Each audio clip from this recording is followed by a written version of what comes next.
যেই জালিমদের কারণে আমাদের দৃষ্টিশক্তি লোপ পেয়েছিল, যেই জালিমের জুলমের কারণে আমাদের নাবিশ্বাস শুরু হয়েছিল, আজকে সেই ছাত্র আন্দোলনের, বৈষম্য বিরোধী ছাত্র আন্দোলনের সেই শহীদদের জন্য আল্লাহ সুবহানাহু ওয়া তাআলার কাছে দোয়া করি। যারা আহত হয়েছেন, যারা ক্ষতিগ্রস্ত হয়েছেন, তাদের ক্ষতি আল্লাহ তাআলা তার আরশে আজিম থেকে পুষিয়ে দিন, সে দোয়া করছি। আজকে বুক ভরে নিঃশ্বাস নিতে পারছি।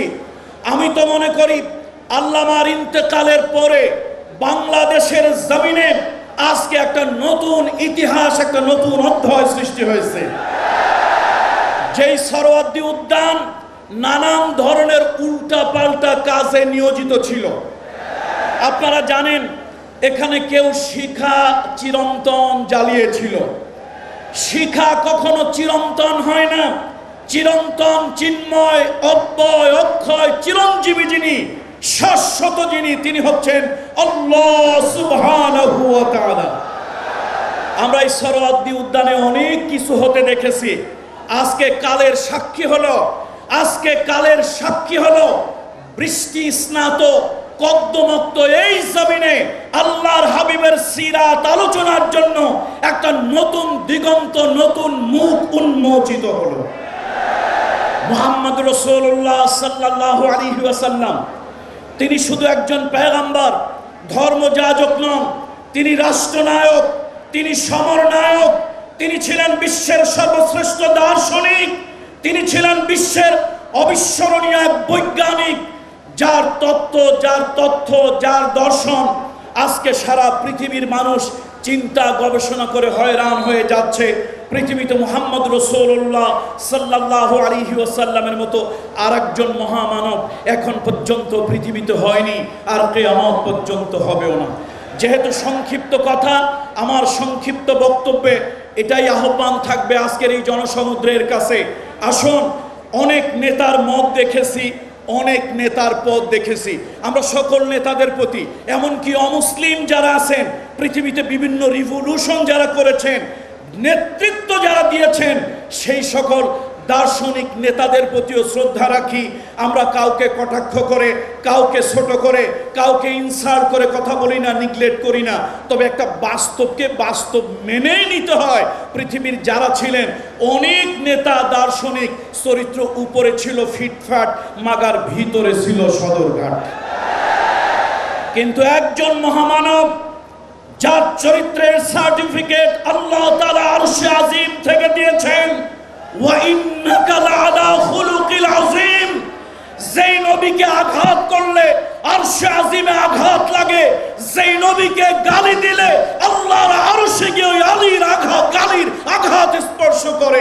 কাফেরেরা বলেছিল আনতা মাজনুন, আনতা মাজনুন লাস্তা মুরসালান। আল্লাহ তাআলা আরশে আজিম থেকে জানিয়ে দিলেন নুন ওয়াল কালামি ওয়া মা ইয়াসতুরুন। কাফেরেরা বলেছিল লাস্তা মুরসালান, আল্লাহ জানিয়ে দিলেন ইয়াসিন ইন্নাকা ওয়াল কুরআনিল হাকীম ইন্নাকা লামিনাল মুরসালিন।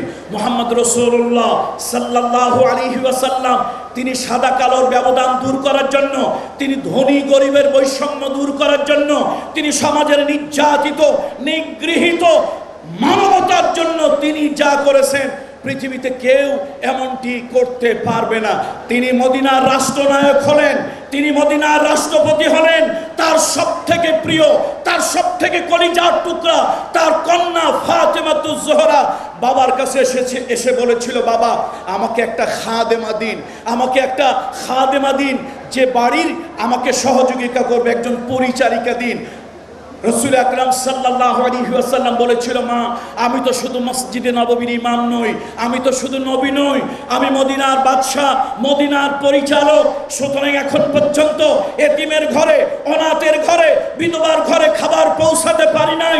তাদের ঘরে খাবারের নিরাপত্তা, জীবনের নিরাপত্তা, শান্তির নিরাপত্তা যতক্ষণ পর্যন্ত দিতে না পারবো, ততক্ষণ পর্যন্ত তোমাকে চাকরানি দাস দাসীর ব্যবস্থা করে দিতে পারি না। শিক্ষা নেন, কত নেতা নেত্রী এলো আর গেল, মাঝখানে সুইস ব্যাংকে টাকার পাহাড়ের উচ্চতা বেড়ে গেল। কিছু তো এমন আছে পারলে গোটা দেশটাই গিলে খেয়ে ফেলেন।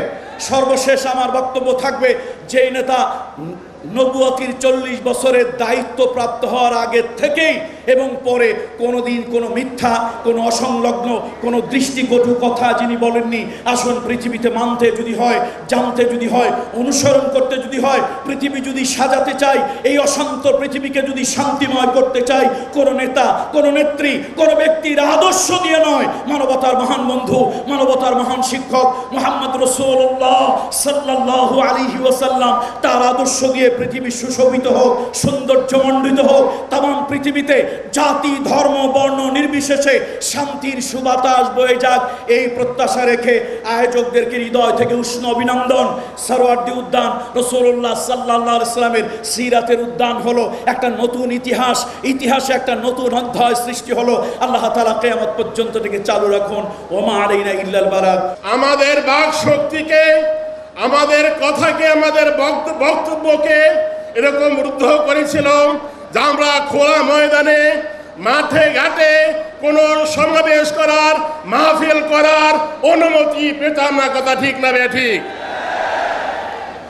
আমাদের যে সমস্ত শহীদদের ভাইয়ের রক্তের বিনিময়ে হাজার হাজার ছাত্র জনতা, হাফেজ কারি মাওলানাদের রক্তের বিনিময়ে আজকে আমরা এখানে সিরাত মাহফিলে রসুলের আদর্শের কথা শুনতেছি।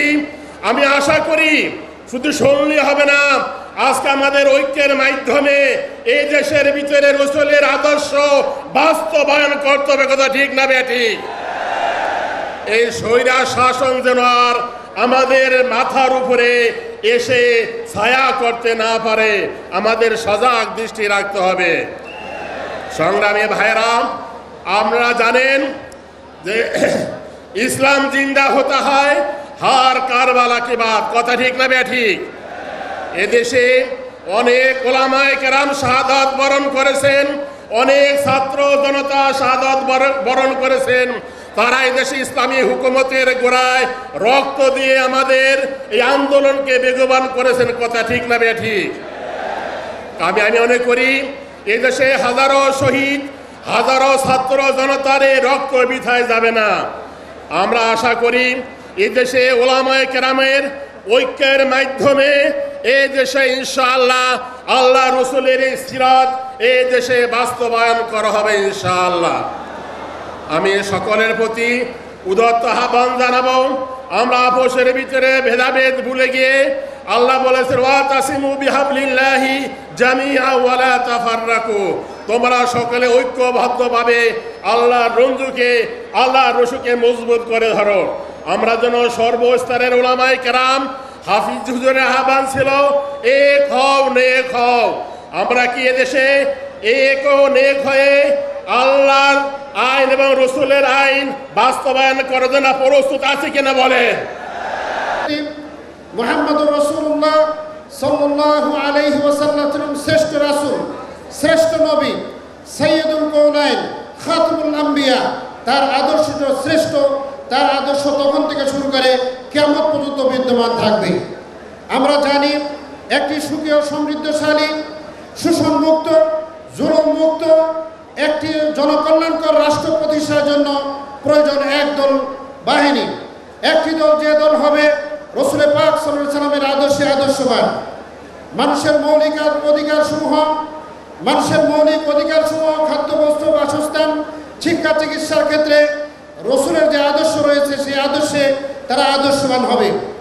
আজকে আমরা জানি বিগত সরকার, ফ্যাসিস্ট ও সরকার এই দেশ থেকে ইসলামকে বিতাড়িত করার জন্য, রসুলের আদর্শকে বিদায় দেওয়ার জন্য এমন কোনো পথ রাখে নাই যে পথকে সে আবিষ্কার করে নাই। কিন্তু আমরা দেখেছি রসুলের সাথে যারা এই বেয়াদবি করেছে, কোরআনের সাথে যারা বেয়াদবি করেছে, তারা টিকতে পারে নাই, বেজ্জত হয়ে বাংলাদেশ থেকে বিতাড়িত হয়েছে। এমনভাবে বিতাড়িত হয়েছে টেবিলের খাও তাদের নসিব হয়নি সেখানে। সম্মানিত দিনী ভাইয়েরা, তৌহিদি জনতা, যদি আজকে আমরা রসুলের আদর্শে আদর্শবান হই, আমরা কথা, চাল চলনে, ব্যক্তি জীবন থেকে রাষ্ট্রীয় জীবন পর্যন্ত রসুলের আদর্শকে বাস্তবায়ন করতে পারি, তাহলে আমাদের এই ছাত্র জনতার বুকে তাজা রক্তের বিনিময় হয়তো আমরা কিছু দিতে পারবো। আমি আজকের এই মাহফিল থেকে সকলকে আহ্বান জানাবো, যে সরকার আমাদের দেশের মেধাবী চৌকুশ সেনাবাহিনী থেকে 2009 সালের সেই 24শে ফেব্রুয়ারি পাখির মতো গুলি করে নির্মমভাবে হত্যা করেছে, যা পৃথিবীর ইতিহাসে একটি জঘন্য অধ্যায় রচনা করেছে। আমরা জানি এই সরকার এই দেশের তৌহিদ জনতা আলেম ওলামা যারা শাপলা চত্বরে একত্রিত হয়েছিল তাদেরকে রাতের অন্ধকারে মিডিয়াকে বন্ধ করে তারা তাদেরকে হত্যায় মেতে উঠেছিল। তারা বলতেও পারে নাই যে আমার আব্বু সেখানে নিহত হয়েছে, শহীদ হয়েছে, এমন একটি ভীতিকর পরিবেশ সৃষ্টি করেছিল। এই সরকার এই জুলাই এবং আগস্টে আমাদের ছাত্রদের উপরে, আমাদের তৌহিদ জনতার উপরে যে নির্মম আঘাত শুরু করেছিল তা জনগণ মেনে নেয়নি। তারই ফলশ্রুতিতে এই দেশ থেকে পালিয়ে যেতে বাধ্য হয়েছে। তার দোসররা আজকে চতুর্দিক থেকে মাঝে মধ্যে উস্কানি দিয়ে থাকে। আমরা আজকে এখান থেকে পরিষ্কার জানাতে চাই, তোমাদের নেতাকে যেভাবে এই দেশ থেকে বিতাড়িত করা হয়েছে তোমাদের বিতরণ হবে, তোমাদের বিতাড় হবে, তোমরা বিতাড়িত হবে আরো ভয়াবহ পরিস্থিতিতে। সুতরাং সাবধান হয়ে যাও। আমি আজকে এই সিরাত মাহফিল থেকে সম্মানিত তৌহিদ জনতা এবং দায়িত্বশীল সকলকে এই আহ্বান জানাবো যে আল্লাহর জমিনে আল্লাহর দিন প্রতিষ্ঠা হবে। এই ক্ষেত্রে আমাদের যে যেখান থেকে প্রয়োজন সেই প্রয়োজন অবশ্যই আমরা আমাদের কাজকে এগিয়ে নেওয়ার জন্য চেষ্টা চালাবো। আজকে যদি আমরা এই সিরাত মাহফিল থেকে এই সিদ্ধান্ত নিতে পারি যে আল্লাহর জমিনে আল্লাহর দিন প্রতিষ্ঠার জন্য আমি আমার জায়গার থেকে যতটুকু চেষ্টা করা দরকার তাতে কোনো ত্রুটি করব না, ইনশাআল্লাহ ইনশাআল্লাহ আল্লাহর জমিনে আল্লাহর দিন প্রতিষ্ঠা হবে, ইসলাম বিজয় হবে।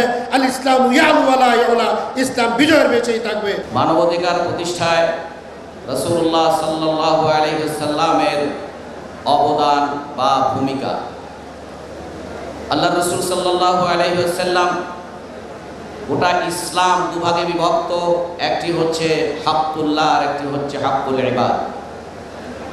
আল্লাহ রাসূল সাল্লাল্লাহু আলাইহি ওয়াসাল্লাম এই দুটি অধিকারকেই পূর্ণাঙ্গ রূপে এই পৃথিবীতে তিনি প্রতিষ্ঠিত করেছিলেন।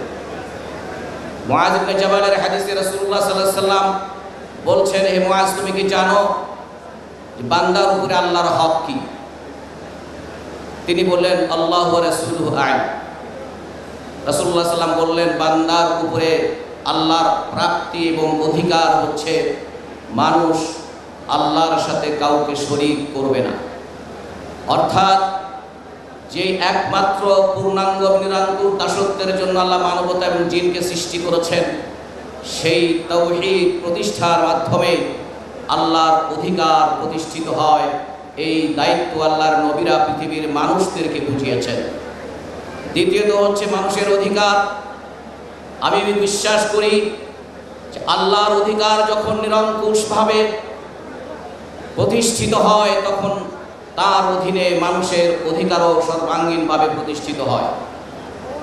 আল্লাহ রাসূল সাল্লাল্লাহু আলাইহি ওয়াসাল্লাম মানুষদের সেই অধিকার প্রতিষ্ঠা করেছিলেন যে সর্বপ্রথম মানুষদেরকে মানুষ হিসেবে সম্মান দিয়েছেন। তিনি বলেছেন, লা ফাদলা লি আরাবিয়্যিন ওয়ালা আলা আ'জামি ওয়ালা আলা আবিয়াদ ওয়ালা লি আবিয়াদ আলা আসওয়াদ। লম্বা হাদিস। এর অংশের রাসূল বলছেন, ওয়ান নাসু সাওয়াসিয়া কুল্লুহুম মিন আদম ওয়া আদমু মিন তুরাব। আরবের উপরে অনারবের, সাদার উপরে কালোর, কালোর উপরে সাদার কোনো শ্রেষ্ঠত্ব নাই। সকল মানুষ সমান, সকলেই আদম থেকে সৃষ্টি। আদমকে সৃষ্টি করা হয়েছে মাটি থেকে। আল্লাহ সুবহানাহু ওয়া তাআলা বলেছেন, আমি মানুষদেরকে একজন পুরুষ এবং নারী থেকে সৃষ্টি করেছি, তাদেরকে বিভিন্ন গোত্রে বিভক্ত করেছি শুধুমাত্র তাদের পরিচিতির জন্য। তবে আল্লাহর কাছে সেই সর্বশ্রেষ্ঠ যিনি তাকওয়ার দিক থেকে সবচেয়ে বেশি মুত্তাকি। আল্লাহ রাসূল সাল্লাল্লাহু আলাইহি ওয়াসাল্লাম মানুষের তাদের বিশ্বাসের স্বাধীনতা, বিশ্বাসের অধিকারকেও তিনি অক্ষুণ্ণ রেখেছেন। এই জন্য কোনো ইসলাম তথা আল্লাহর দ্বীনকে কোনো মানুষের জন্য চাপানোটাকে ইসলাম এটাকে সমর্থন করেনি। এই জন্য আল্লাহ সুবহানাহু ওয়া তাআলা অনেক আয়াতে বলেছেন, ইন্না হাদাইনাহুস সাবিলা ইম্মা শাকিরা ওয়া ইম্মা কাফুরা ওয়া কুলিল হাক্কু মির রাব্বিকুম ফামান শাআ ফালিউমিন ওয়া মান শাআ ফালিয়াকফুর। তারপরে এভাবে কোরআনে অনেক আয়াতে আল্লাহ সুবহানাহু ওয়া তাআলা বলেছেন। সুতরাং মানুষের আকীদা বিশ্বাসের যে অধিকার, সেই অধিকারটা আল্লাহ রাসূল সাল্লাল্লাহু আলাইহি ওয়াসাল্লাম প্রতিষ্ঠিত করেছেন। এই জন্য রাসূলুল্লাহ সাল্লাল্লাহু আলাইহি ওয়াসাল্লাম বলেছেন লা ইকরাহা ফিদ্দীন, আল্লাহ বলেছেন লা ইকরাহা ফিদ্দীন। এছাড়াও রাসূলুল্লাহ সাল্লাল্লাহু আলাইহি ওয়াসাল্লাম তার 23 বছরের এই জিন্দেগিতে সর্বপ্রথম মক্কার 13 বছরে তিনি রাসূল সাল্লাল্লাহু আলাইহি ওয়াসাল্লাম মানুষের প্রকৃত মানব অধিকার প্রতিষ্ঠা, যেখানে মানুষ মানুষের অধিকার নিয়ে এবং যেখানে মানুষ তার অধিকার প্রাপ্ত হবে সুখে শান্তিতে একসাথে বসবাস করবে, সেরকম একটি ব্যবস্থা প্রতিষ্ঠিত করেছেন। এই জন্য মাক্কি জীবনে তিনি তাওহীদের সালাত এবং আখিরাতের প্রশিক্ষণ দিয়ে 13 বছর ধরে একটি জনগোষ্ঠীকে তৈরি করে মক্কায় সেখানে মদিনায় সেখানে গিয়ে পরিপূর্ণ ইসলাম, সেই মদিনার মাত্র 10 বছরে ইসলামের হাজার হাজার বিধিবিধান এবং সব নিয়ম কানুন আইন কানুন সেখানে বাস্তবায়ন করেছেন। এবং সেই ইসলামী রাষ্ট্রে রাসূলুল্লাহ সাল্লাল্লাহু আলাইহি ওয়াসাল্লাম সর্বপ্রথম মানুষের নিরাপত্তা, মানুষের অধিকার, মানুষের ইনসাফ এবং বৈষম্য দূর করার জন্য সারা পৃথিবীতে লিখিত একটি সংবিধান তিনি প্রণয়ন করেছেন, যেটা আমরা সকলেই জানি মদিনা সনদ নামে, মিসাকুল মদিনা অথবা চার্টার অফ মদিনা নামে খ্যাত। সেই জায়গা তো আল্লাহর রাসূল সাল্লাল্লাহু আলাইহি ওয়াসাল্লাম সর্বপ্রথম তিনি বলেছেন এই মদিনার এই রাষ্ট্রটি আল্লাহ এবং তার রাসূলের বিধান অনুযায়ী চলবে। সুতরাং মানুষের প্রকৃত অধিকার, তাদের উপর থেকে জুলুম নির্যাতনের অবসান, তাদের উপর ইনসাফ কায়েম হওয়া, এগুলো সবই নির্ভর করে এবং সত্যিকার অর্থে বাস্তবায়িত তখন হবে যখন আল্লাহ এবং তার রাসূল সাল্লাল্লাহু আলাইহি ওয়াসাল্লামের প্রদত্ত বিধান মানুষের উপরে কার্যকর হবে। মানুষের আকীদা বিশ্বাসের ক্ষেত্রে তার যার যার ধর্ম সে পালন করতে পারবে, কিন্তু মানুষের শান্তি নিরাপত্তা এগুলোর জন্য আল্লাহর বিধান সেই সমাজে সেই জগৎবিতে এটা প্রতিষ্ঠিত হওয়া অপরিহার্য। আল্লাহ রাসূল সাল্লাল্লাহু আলাইহি ওয়াসাল্লাম তিনি এমনিতে আদল এবং ইনসাফ কায়েম করেছেন, এরকম একটি জনগোষ্ঠীকে তৈরি করেছিলেন, যার কারণে সাহাবায়ে কেরামদের কাছে মিশন ছিল যখন তাদেরকে বাইরে কোথাও জিজ্ঞাসা করা হতো তোমরা যুদ্ধ করতে কেন এসেছো, তখন তারা এক কথাটা বলেছেন লিনুখরিজাল ইবাদ মিন ইবাদাতিল ইবাদ ইলা ইবাদাতির রহমান ওয়া মিন জুরিল আদিয়ান ইলা আদলিল ইসলাম অমিন দিকিদ দুনিয়া ইলা সাআতিল আখিরা। তিনটা মিশনকে সামনে রেখে আমরা মুসলমানেরা এক দেশ থেকে আরেক দেশে এই মিশনকে সাকসেস করার জন্য আমরা যাই। তা হচ্ছে মানুষকে মানুষের গোলামি থেকে মুক্ত করে একমাত্র আল্লাহর সৃষ্টিকর্তার গোলামে পরিণত করার জন্য, মানুষের রচিত মতবাদের জুলুম নির্যাতন নিষ্পেষণ থেকে মুক্ত করে ইসলামের আদল আর ইনসাফের ছায়াতলে নিয়ে আসার জন্য আমরা এই দেশে এসেছি এবং দুনিয়া থেকে আখিরাতের প্রশস্ত জীবনের জন্য। আল্লাহ রাসূল সাল্লাল্লাহু আলাইহি ওয়াসাল্লাম এভাবে তার বাস্তব জীবনে ইনসাফকে প্রতিষ্ঠিত করেছেন।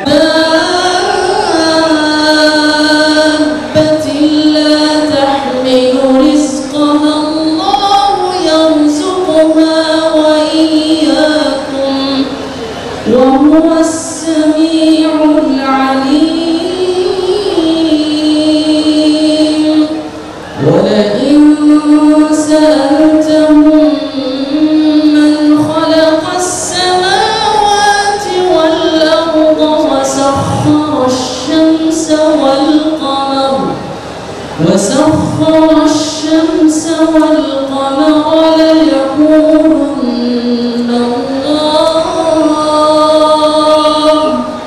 فأنا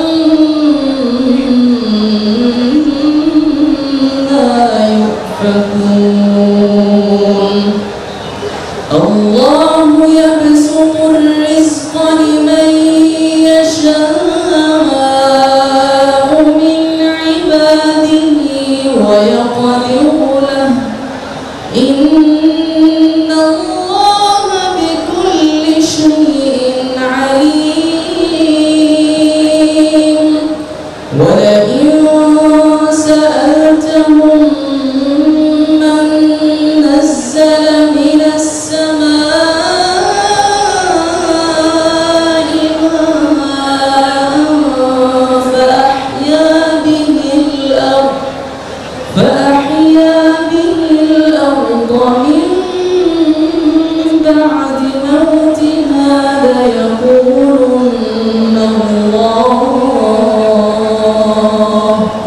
قل الحمد لله بل أكثرهم لا يعقلون صدق الله العظيم।